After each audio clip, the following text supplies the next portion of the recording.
तालिबानी 20 साल बाद काबुल की सत्ता पर काबिज हुए हैं, लेकिन उसके कब्जे से अफगानिस्तान करीब 20 साल पीछे चला गया। वो दौर जब अमेरिकी और नेटो सेना की लड़ाई के बाद अफगानिस्तान को तालिबान के कब्जे से आजाद कराया गया था, और फिर पिछले 20 साल में अमेरिका ने अफगानिस्तान में लाखों करोड़ डॉलर खर्चा किए। तालिबान से लड़ाई में हजारों अमेरिकी और अफगानी सैनिकों ने शहादत दी। मगर अब एक बार फिर अफगानिस्तान पर तालिबान के कब्जे से ऐसा लग रहा है जैसे सारा संघर्ष व्यर्थ हो गया। तालिबान से अमेरिका और अफगानिस्तान की जंग का परिणाम शून्य निकला, क्योंकि जिस तालिबान से अमेरिका 20 साल तक लड़ा, वो तालिबान अमेरिकी सेना की वापसी के बाद 44 दिन के अंदर ही काबुल पहुंच गए। 44 दिन में ही अफगानी सेना पिट गई, और इस दौरान न उनके लिए रसद था, न खाना पानी, न साजो सामान। दुनिया का सुपर पावर देश अपनी नाक कटाकर सब तमाशा देखता रहा। खुद इस रिपोर्ट में देखें। अफगानिस्तान की तस्वीर बहुत पुरानी नहीं। चंद हफ्ते और चंद दिनों में तालिबान ने पूरे अफगानिस्तान को रौंद दिया।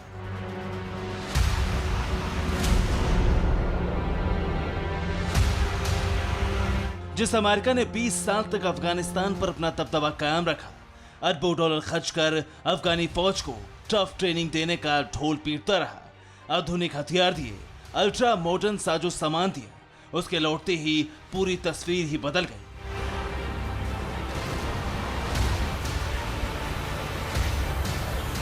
अमेरिका के सारे दावे धरे रह गए। सुपर पावर फिसड्डी साबित हुआ। पिछले 20 साल में काबुल से खदेड़े गए तालिबानी एक बार फिर काबुल के गद्दी पर काबिज हो गए।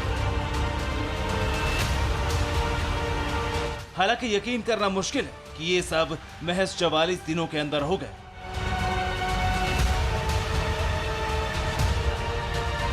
घटनाक्रम बता रहा है कि अमेरिकी सेना के अफगानिस्तान छोड़ते ही तालिबान बिजली की रफ्तार से काबुल में बने सत्ता के महल में दाखिल हो गए।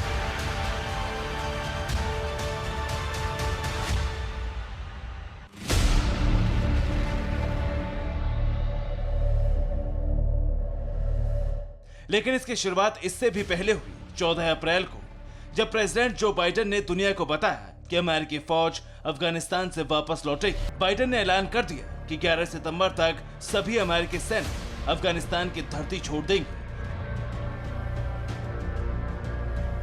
और 1 मई 2021 को अमेरिका और नाटो ने अपने 9,500 सैनिकों को वापस बुलाना शुरू किया। इनमें से 2,500 अमेरिकी सैनिक थे।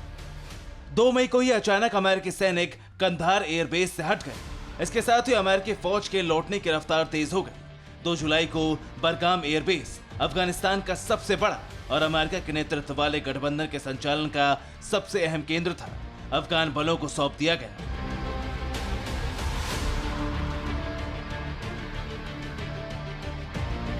और 2 जुलाई की वो तारीख थी जब बगराम एयरबेस के खाली होते ही 20 साल से सत्ता से बेदखल तालिबान ने मुल्क पर कब्जे की जंग शुरू कर दी।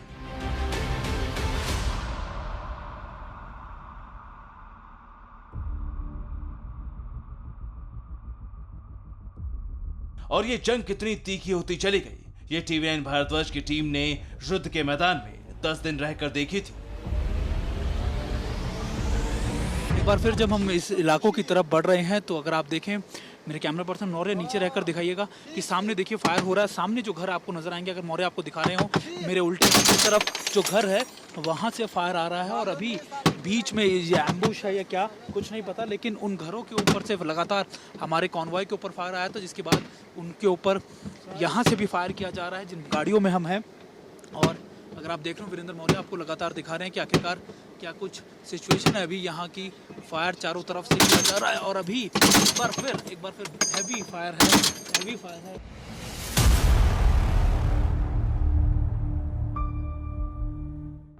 यह अफगानिस्तान के सरकार और सेना के लिए किसी बड़े झटके से कम नहीं था। बगराम एयरबेस जो अमेरिकी सेना के लिए सबसे खास था, अमेरिकी सेना यहां से बिना कुछ बताए चुपचाप निकल गई और अपने पीछे छोड़ गई तालिबान के लिए काबुल की तरफ बढ़ने का हौसला। क्योंकि बरगाम एयरबेस राजधानी काबुल से 1 घंटे की दूरी पर स्थित है। फिर क्या था, तालिबानियों को शह मिली और उन्होंने अफगानिस्तान पर कब्जे की भीषण जंग छेड़ दी।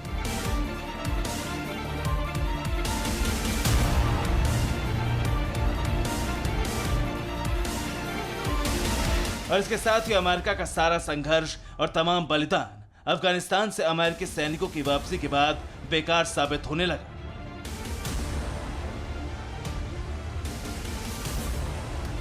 अमेरिकी सेना के हटते ही सबसे पहले तालिबान ने अफगानिस्तान के अलग अलग प्रांतों में ग्रामीण इलाकों को कब्जा किया और फिर प्रांतीय राजधानियों की ओर बढ़ने लगा। टीवीएन भारतवर्ष ने अफगान सेना के जवानों को मोर्चे पर जान लड़ाते देखा। यहाँ पर ऑपरेशन की शुरुआत हो गई है और मेरे पीछे अगर आप देख रहे हो तो आपको नजर आएगा कि लगातार जो मशीन गन से और दूसरे जो आरपीजीज की मदद से पोजीशंस को किया जा रहा है। मैं आपको बता रहा था कि आजरा का इलाका है। आजरा बिल्कुल पाकिस्तान के जो पारा चिरार इलाका है उससे बिल्कुल लगता हुआ इलाका, और पारा चिनार जो अलकायदा का बेस भी हुआ करता था। माना जाता है कि ये लगातार इसलिए क्योंकि आजरा के ऊपर ही, यहाँ पर इसी इलाके के अंदर ही यहाँ से मूव किया जा रहा है। हालांकि अफगानिस्तान सेना की जाबाजी किसी काम नहीं आई।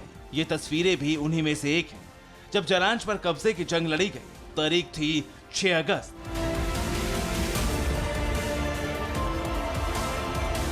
ये तालिबान के नियंत्रण में आने वाली पहली प्रांतीय राजधानी थी, जिसके बाद तालिबानी आतंकी आगे बढ़ते गए और एक एक प्रांत पर कब्जा करते चले गए। बीते 10 दिन में तालिबान की रफ्तार और तेज हुई।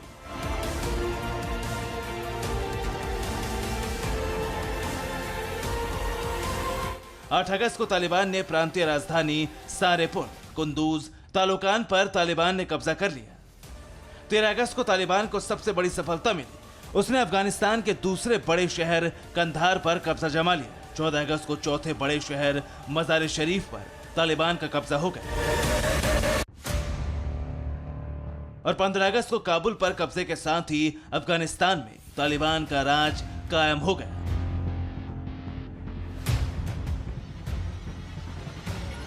लेकिन यहां सवाल ये है कि अफगानिस्तान पर तालिबान ने इतनी जल्दी फंदा कैसे कस दिया? तालिबान में ऐसा क्या है जिसने देखते ही देखते एक मुल्क की सत्ता को रौंद दिया? अब इसे समझिए। इस सवाल का पहला जवाब है अफगान नेता।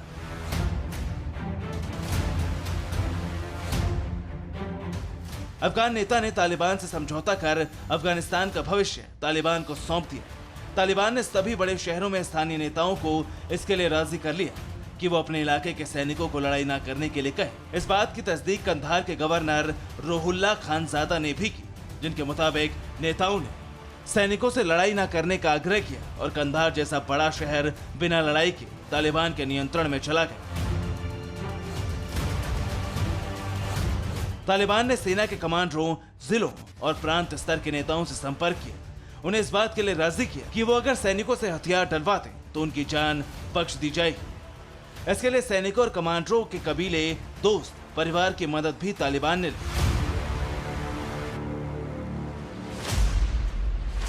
उनकी ये चाल कामयाब रही। तालिबान ने काबुल फतेह के लिए प्रोपेगेंडा का भी सहारा लिया। उसने ये बात डर और दहशत आम लोगों से लेकर सैनिकों तक के दिमाग में बैठा दी कि आखिर में जीतेगा तो तालिबान ही। इसीलिए बिना वजह ना तो तालिबान का विरोध करें और ना ही तालिबान से दुश्मनी मोल लें। तालिबान का ये प्रोपेगेंडा काम कर गया। तालिबान की जीत की दूसरी वजह सरकारी भ्रष्टाचार और अक्षम नेतृत्व को बताया जा रहा है। फिक्र आपकी, सोमवार से शुक्रवार रात 9 बजे सिर्फ TV9 भारतवर्ष पर।